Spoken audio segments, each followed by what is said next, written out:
Karibuni wapendwa, tuweze kuumega mkate wa kiroho kwa pamoja. Majina yangu ni Daniel Ndunda. Kristo ni Bwana. Tuamini na tuombe. Baba Mwenyezi Mungu, pokea sifa na utukufu kwa maana ni zako. Asante kwa wakati umeona ni vyema niwe mbele yao wapendwa, nikiwaletea neno lenye umenituma. Baba, nitumie kama chombo. Neno naiombea ikaweze kuzaa 100 na hata 70 na hata 50.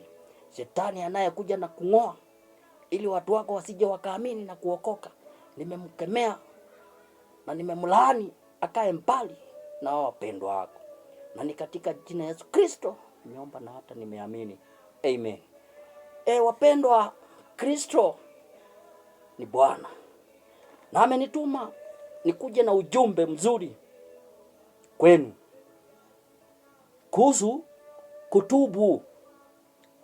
Mpendwa, kutubu kwa Mkristo inaleta baraka nyingi sana. Kutubu kwa Mkristo kunaleta amani.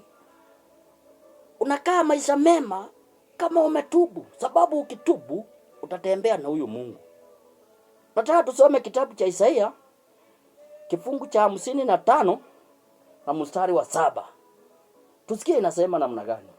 Inasema hivi: mtu mbaya na aache njia yake mbaya, na mtu asiye haki aache mawazo yake, na amrudie Bwana, naye atamrehemu, na arejee kwa Mungu wetu, naye atamsamea kabisa. Wapendwa, huyu ni Mungu. Anasema mtu mbaya na aache njia zake mbaya, na atubu na arudi kwa Mwenyezi Mungu. Na Mungu hapa anasema namna gani?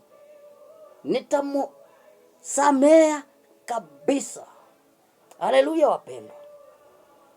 Ile kitu Mungu anataki ni dhambi. Ona Sodomu na Gomora, waliteketezwa kwa sababu ya dhambi. Mungu alikuwa na mpango aharibu Ninawi. Na huyu Mungu akatuma Yona apeleke ripoti huko, ripoti mbaya kwa watu wa Ninawi wapendwa. Ukisoma kitabu cha Yona kifungu cha 3, inasema namna gani? Mstari wa 4.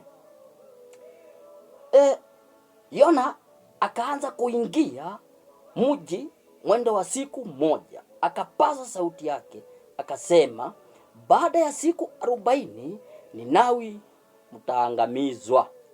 Sikia hiyo. Yona akatumwa apeleke ripoti mbaya kwa Ninawi.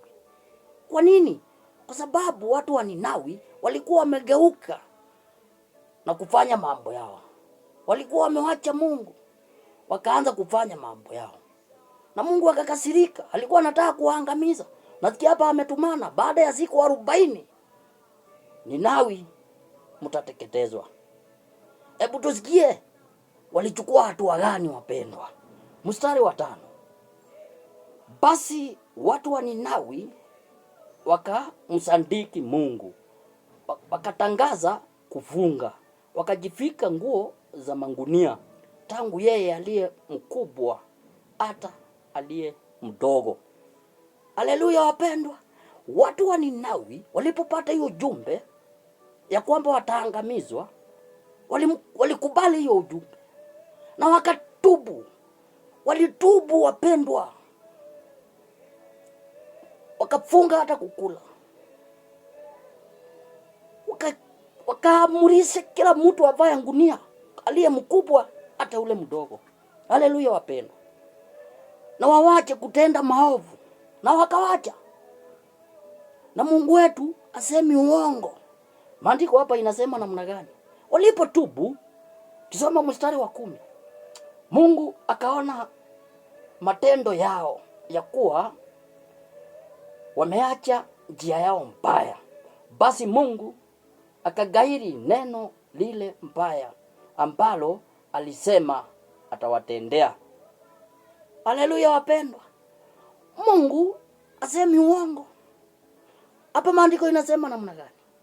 Mungu alipoona wamewacha njia mbaya, wamewacha ile mienendo mbaya, aliwasamea. Haleluya wapendwa.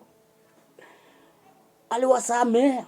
Na ile neno alikuwa amesema atawagamiza, akawasamea, akatupilia mbali.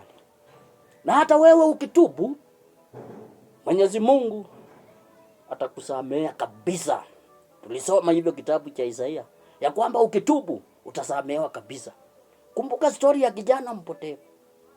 Kijana akaenda akaelezea baba yake, nipe utajiri niende mimi.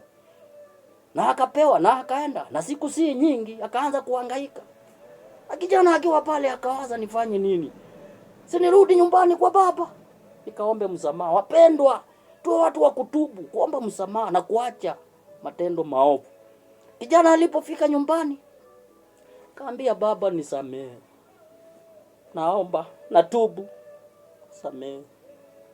Baba yake si alimsamehe, na wakafanya sherehe kubwa mpaka ikukachinjwa, akavalishwa mavazi mapya. Na hata wewe ukitubu, malaika huko juu mbinguni wanafurahia sana, na taji utafarishwa. Haleluya wapendwa. Si Mungu atubariki sana, atubariki sana, na aweze kutembea na sisi kwa sababu tumetubu. Tuamini na tuombe. Baba Mwenyezi Mungu, pokea sifa na utukufu kwa maana ni zako. Ndio hii neno ile umenituma nifikishie wapendwa, nimefikisha Baba. Asante kwa kunilinda, asante kwa kuniongoza. Hiyo neno naiombea ili likaweze kufanya kazi ndani ya mioyo yetu. Baba, tusamehe dhambi ili ukaweze kutembea na sisi. Baba, kwa kuacha dhambi na kwa kutubu kuna faida nyingi, maana hautatuacha na kwako hakuna mateso. Tusaidie na utuongoze katika jina la Yesu Kristo nimeomba na hata nimeamini. Amen. Mungu atubariki sana. Bye bye. Siku ingine wapendwa.